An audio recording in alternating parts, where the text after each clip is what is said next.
Olivia Payne gazed at the glittering New York skyscrapers outside her window, checking her watch. Just a few hours until her flight. She had already prepared everything for her trip back to her family home in the Chicago suburbs. She picked up the latest Hermès wallet on her desk and carefully examined every detail. The precision of the stitching, the texture of the leather, the placement of the logo, everything was perfect. Excellent work, this is definitely authentic, she smiled with satisfaction and signed the certificate of authentication. As a senior authenticator for the International Luxury Brand Authentication Association, Olivia's signature was recognized as valid certification worldwide. Her talent was extraordinary, she could instantly spot the slightest irregularity in stitching or subtle differences in materials. This ability had brought her international fame and a stable, high income. However, at her family home in the Chicago suburbs, no one appreciated the brilliance of her career. Her phone rang, with a mom displayed on the screen.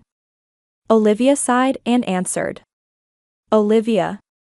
What time is your flight? Catherine is arriving this afternoon. Remember her new boyfriend? Jeremy Winston III. Of the Winston Jewelers. He's coming too. Eleanor Payne's excited voice rang in Olivia's ear. The pride and expectation in her mother's voice only ever appeared when she talked about her sister Catherine. Yes, I remember. My flight is at 6 p.m. I'll arrive tomorrow morning. Couldn't you change to an earlier flight? I'm planning a special dinner for Catherine. I want you to be there too. Olivia quietly closed her eyes. I have work. I'll get there as soon as I can. I can't believe how successful she's become. Last week she was invited to a charity gala in Washington, D.C. She says her Instagram followers have passed 20,000. You should really follow her example a bit more. Olivia said nothing, staring out the window.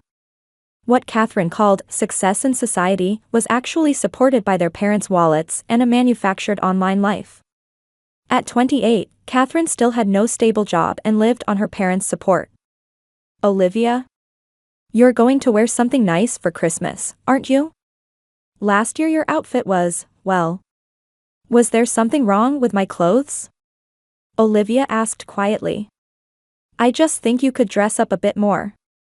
Catherine's friends are all so sophisticated. We need to look presentable too. I'll come as I am. If that doesn't suit you, I can stay at a hotel. Her mother sighed on the other end of the line. You're always so stubborn. Anyway, we'll be waiting for you tomorrow. After hanging up, Olivia sank deep into her chair with a tired expression. Her relationship with her family had always been complicated. Growing up in a middle-class home in the Chicago suburbs, Olivia had developed modest living habits and practical values. In contrast, her mother Eleanor and sister Catherine were obsessed with superficial glamour and social status. Olivia's simple clothing and reserved demeanor were only ever labeled as a plain by her family. They had only a vague understanding of her job as something to do with looking at antiques or whatever. They didn't know that Olivia held a senior position at an international authentication agency and earned a six-figure salary. Not because she deliberately hid it, but simply because they never showed interest in what she had to say. Congratulations, Olivia. Turning around, she saw her colleague James Morrison. He approached her desk with a warm smile. The bonus for discovering the Louis Vuitton counterfeit came through. That was quite an achievement. Is this what you'll be bragging about to your family? Olivia gave a small laugh. My family doesn't really understand what I do. It's not something to brag about. James raised an eyebrow curiously. You're kidding, right? You're one of the most trusted authenticators in the industry. That Milan counterfeit ring was busted thanks to you. Your family should be proud. Their values are different. For my mother and sister, success means how lavishly you live and how much attention you get in social circles. Then why not tell them your salary? James winked. Olivia shook her head. I don't want to talk about money. I just want them to understand my values. As Olivia picked up her suitcase and prepared to leave the office, she thought about the bonus she had earned for her recent major achievement. She was financially very comfortable, but that didn't change her modest lifestyle. For Olivia, true luxury wasn't about material things, but about using her talents and living honestly. She chose a white cashmere sweater and simple black pants and packed them in her suitcase. It wasn't the flashy outfit her family expected, but it had Olivia's characteristic elegance. While waiting for a taxi, Olivia took a deep breath to prepare for the days ahead in Chicago. Catherine's boasting, her mother's critical gaze, their misunderstanding of her career, all were predictable. Still, Christmas was a time to spend with family. When she rang the doorbell at her family home, she heard Catherine's cheerful voice. Coming. The door opened to reveal her perfectly styled sister. Finally here, Catherine gave her sister a light hug. Adorned with luxurious jewelry and a designer dress, she looked as if she was on her way to a party. Look at my new Chanel bag. An early Christmas present from Jeremy. Olivia smiled. Her expert eye immediately recognized the bag as authentic. It's lovely, she answered quietly. Entering the living room, she found her mother Eleanor standing in an elaborate holiday dress. Olivia, you've finally arrived, she looked Olivia up and down, frowning slightly at her simple outfit. How was your trip? Fine, Mom. No problems, Olivia replied calmly, offering a small gift package. Eleanor took the package, feeling its slight weight. Chicago chocolates? Same as last year? Olivia nodded silently. In fact, it was a limited edition specially ordered from a famous Parisian chocolatier, but its simple packaging prevented her mother from recognizing its value. Catherine, darling, tell Olivia about the upcoming charity gala, Eleanor said excitedly. Catherine happily began talking about social events, meeting celebrities, and her popularity on Instagram. Olivia listened quietly, seeing through the obviously exaggerated stories. Outside the window, snow had begun to fall silently. As the Christmas atmosphere enveloped the house, Olivia decided to spend this holiday peacefully despite sensing her family's distorted values. On Christmas Eve, the Payne family living room was warmly lit by the fireplace and numerous candles. A large Christmas tree stood in the corner of the room, lavishly decorated with sparkling ornaments and colorful lights. Under the tree, gifts of various sizes were piled up. After dinner, the Payne family gathered in the living room. Mother Eleanor held a champagne glass, wearing a proud smile.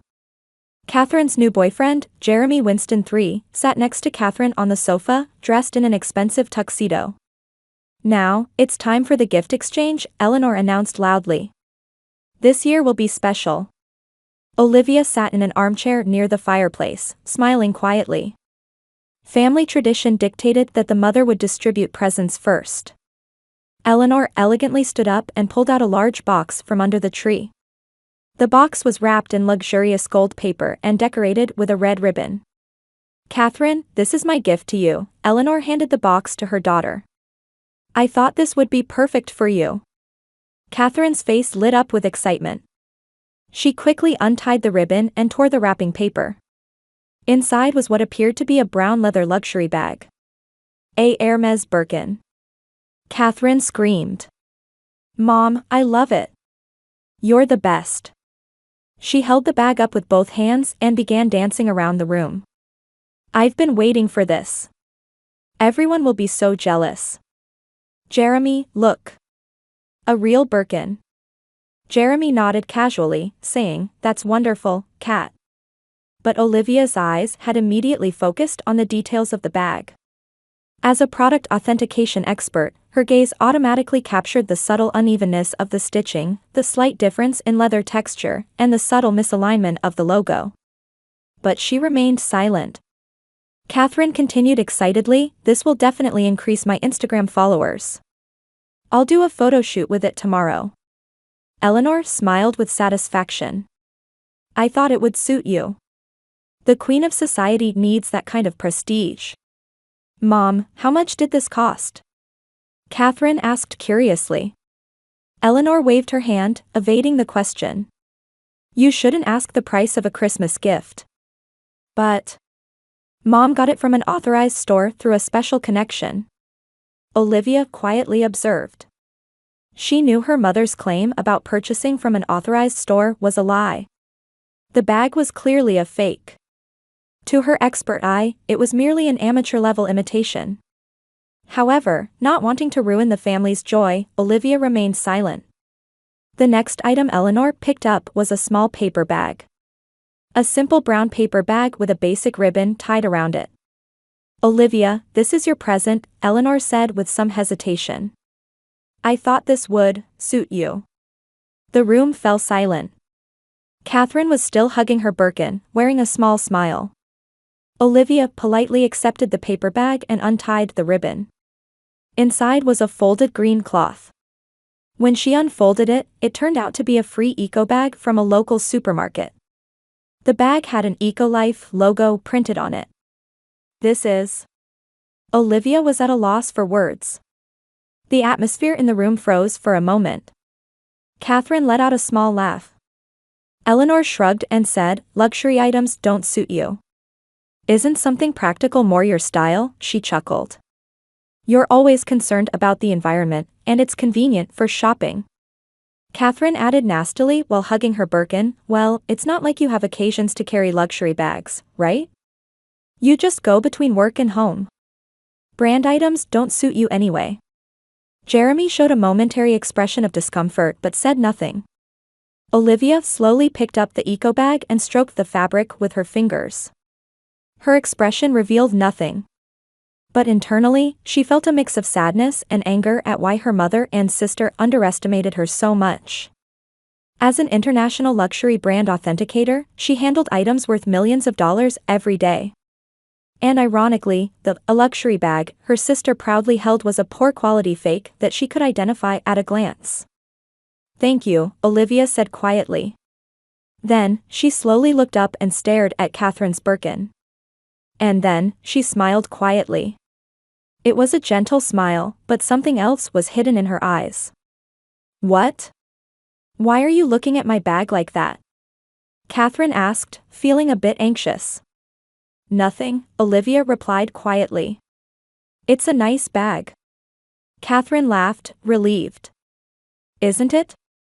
Just imagine walking around with this. Everyone will be staring at me." Olivia silently placed the eco bag on her lap. In her mind, the true value of the Birkin and the irony of this situation had become clear. "You still don't know," she whispered to herself. One of the world's foremost experts in identifying authentic Hermès Birkins was being given a free eco bag. Meanwhile, her sister and mother were delighted with a fake Birkin. Olivia inwardly smiled bitterly at the irony of the situation. After the holiday, Olivia returned to her office in New York. The International Luxury Brand Authentication Association's office on the 14th floor of a luxurious glass building was shining in the morning light. Her desk was already piled high with new authentication requests. "Welcome back," James Morrison approached with 2 cups of coffee. He handed one to Olivia. "How was your holiday?" Olivia accepted the coffee with a grateful smile. "Thanks. Well, it was as expected." "That could be taken as either good or bad." James sat down in the chair next to her. "Tell me more." Olivia heaved a deep sigh.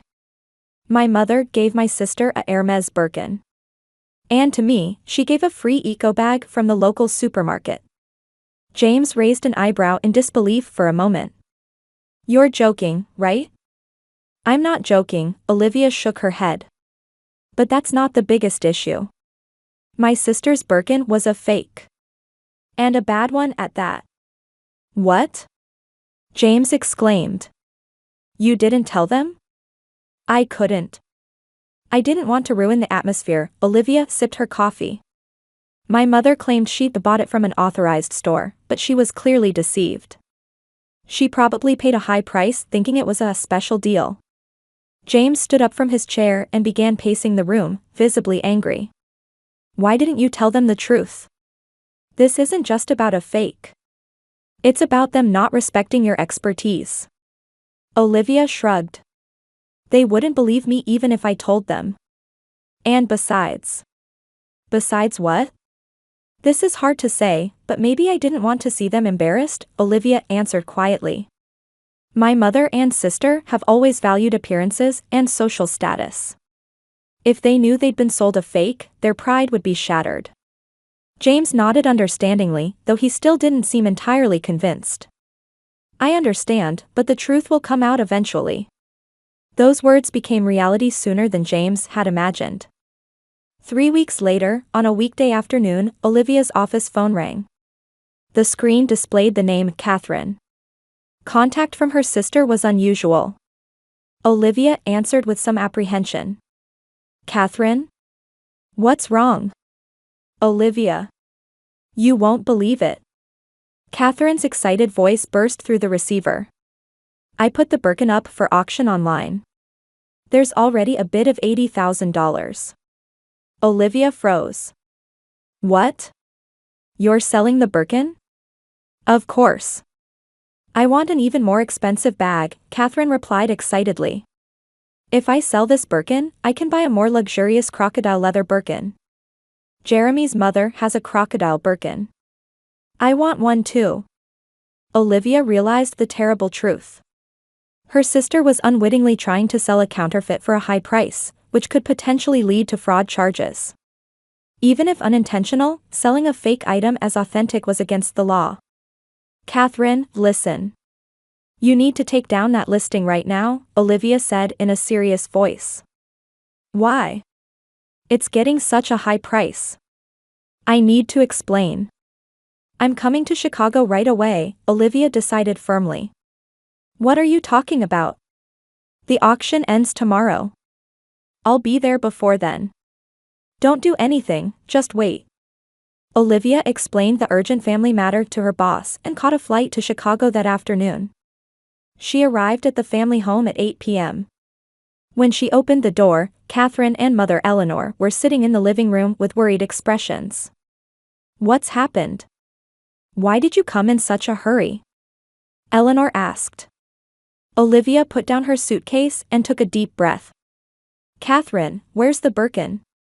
Catherine pointed to the brown bag on the coffee table with a puzzled expression. It's right here. What's the problem? It's already up to $85,000. Olivia picked up the bag and examined it closely again.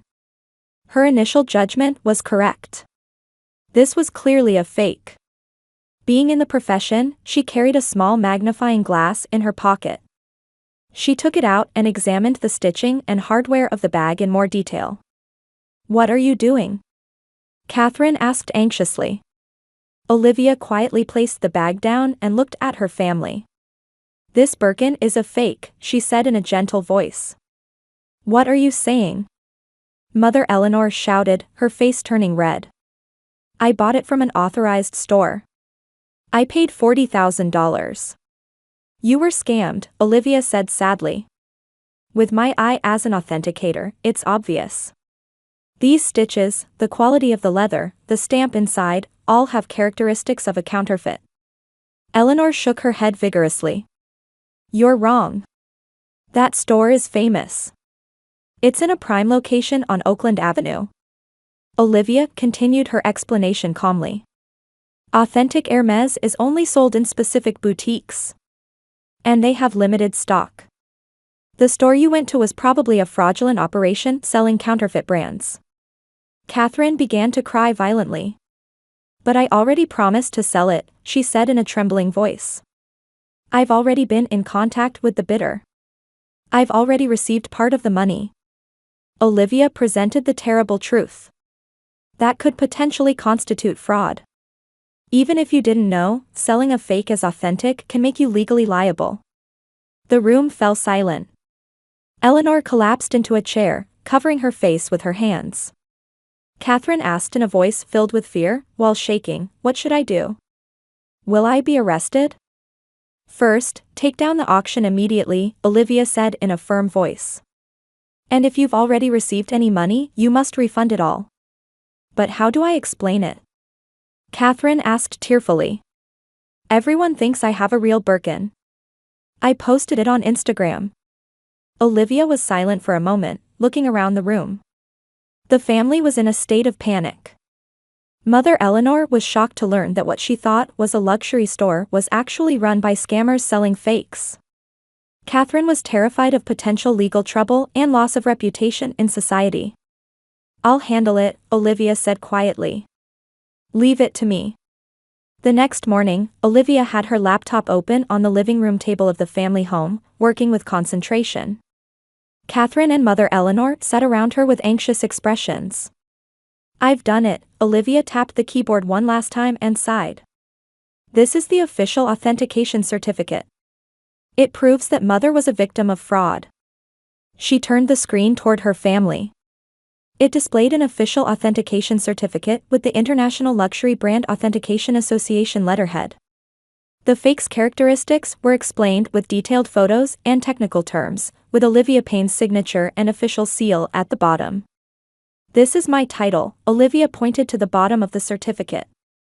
"Senior Authenticator, International Luxury Brand Authentication Association. A qualification recognized by auction houses and insurance companies worldwide." Her mother and sister had expressions of surprise. "You've been doing such an important job?" Eleanor asked incredulously. Olivia laughed softly. "Yes, Mom. I'm not just looking at some antiques but a specialist who determines the authenticity of luxury goods worth billions of dollars annually." Catherine was looking at her sister with new eyes. "So that's why you knew that Birkin was fake just by looking at it?" "Yes. But now we're not talking about my job, but how to solve your problem." Olivia switched the screen. "I've prepared documentation proving that Mother was a victim of fraud. I've already contacted the police and requested an investigation into that counterfeit store. I told them our association would cooperate, so they should take it seriously." "What about the auction?"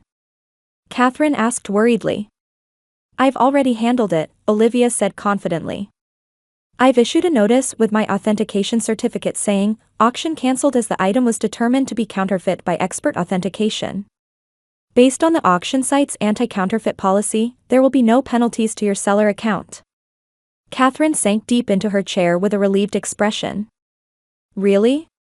What about legal responsibility?" "You'll be fine since you responded immediately upon learning the authentication results. I've also made it clear that there was no intentional fraud," Olivia explained calmly. "I've contacted the bidders individually through the auction site, so you don't need to apologize directly." Tears welled up in Eleanor's eyes. $40,000. All wasted. Olivia placed a hand on her mother's shoulder. "Not necessarily. With evidence of fraud, you might be able to claim compensation if the police investigation progresses. That store must have other victims, so it could become a big case." Catherine was staring at her smartphone with a troubled face. "But what about my Instagram followers? Everyone's waiting for my Birkin posts. My image in society." Olivia frowned momentarily, but quickly hid it. Her sister still didn't seem to fully understand. Olivia said in a serious voice, "True value isn't about appearances or brand names. It's about who you are and what you can do. But everyone thinks I have a Birkin. And what if they find out it's fake?" Olivia quietly asked. "What would your society friends say?" Catherine looked up. Fear floated in her eyes. "Being your true self is far more valuable than giving a false impression," Olivia continued. "I don't work for Instagram likes. I work to distinguish between real and fake, and to protect people from fraud." These words seemed to bring about some change in Catherine. She put down her smartphone and nodded quietly. Meanwhile, Eleanor had been sitting at the kitchen table, silent for a while. "I've been wrong all along," she suddenly murmured. Olivia and Catherine turned toward their mother. "I've been too concerned with appearances and social status, and I couldn't see what was truly important," Eleanor continued. "Olivia, you have wonderful talent and knowledge, but I didn't acknowledge it." Olivia sat next to her mother and held her hand. "It's enough that you know now, Mom. Would you tell me more about your career?" Eleanor asked sincerely. Olivia smiled. For years, this was the first time her family had shown interest in her work. She began to talk about her specialty, her role in the International Authentication Agency, and how her annual income far exceeded what her family could imagine. Catherine listened with an expression of surprise. "You earn that much? But you always wear simple clothes and don't live lavishly." "That's my choice," Olivia answered. "For me, luxury is living according to my own values. I don't need to adorn myself with things." Catherine showed genuine respect to her sister for the first time. "I was wrong. I didn't realize what an amazing person you are." Mother Eleanor also apologized tearfully. "I couldn't appreciate you properly. That eco bag was a terrible gift, wasn't it?" Olivia smiled gently.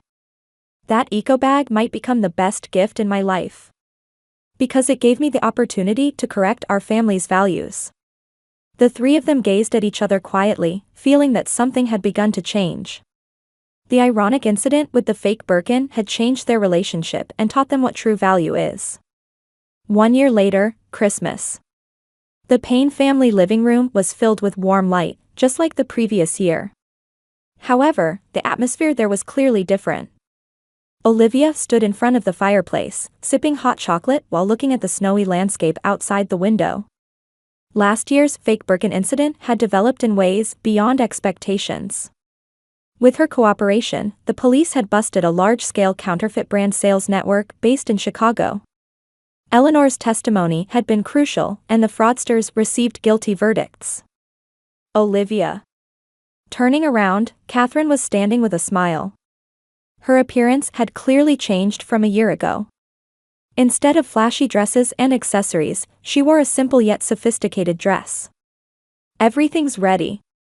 Everyone's waiting for the gift exchange." Over the past year, Catherine had grown significantly. Through Olivia's introduction, she had begun an internship at a luxury fashion brand, learning about actual clothing design and the craftsmanship behind it. Her Instagram now focused on craftsmanship and sustainable fashion, rather than superficial boasting. Entering the living room, Eleanor greeted her with a warm smile. Her mother had changed too. After receiving compensation from the fraudsters, she had donated half of it to a fund supporting women entrepreneurs.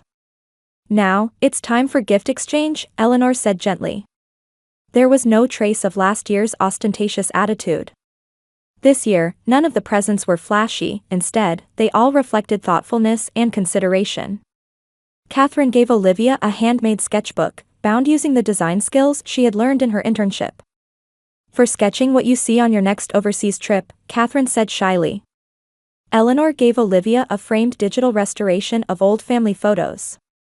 "Our true treasure," she said. And finally, what Olivia gave to her mother and sister were matching sophisticated tote bags. Simple yet made of high-quality materials, with the words, "True value lies in what can't be seen," embroidered inside. "This is..." Catherine picked up the bag and examined it carefully. "It's a limited edition eco bag that I helped design," Olivia smiled. "It combines sustainability and practicality. True value isn't in appearances but in functionality and thoughtfulness." Eleanor hugged her daughter, deeply moved. "I still have so much to learn from you." In Olivia's hands was that eco bag she had received last year. Now a symbol of the family's transformation, that bag had become indispensable for her daily shopping. "Thanks to the fake Birkin, we found our genuine bond," Eleanor said with a smile. Catherine hugged her sister and whispered, "Now I understand the meaning of that smile." She remembered the mysterious smile Olivia had while looking at the fake Birkin last Christmas. It wasn't contempt or irony, but a gentle certainty foreseeing the change that was about to happen. "True luxury isn't about possessions, but richness of heart," Olivia quietly replied. Outside the window, snow continued to fall silently. The world was covered in white, appearing as if everything was starting anew. The three women of the Payne family had been liberated from materialistic values and found their true bond. And it was a change that began with just one eco bag.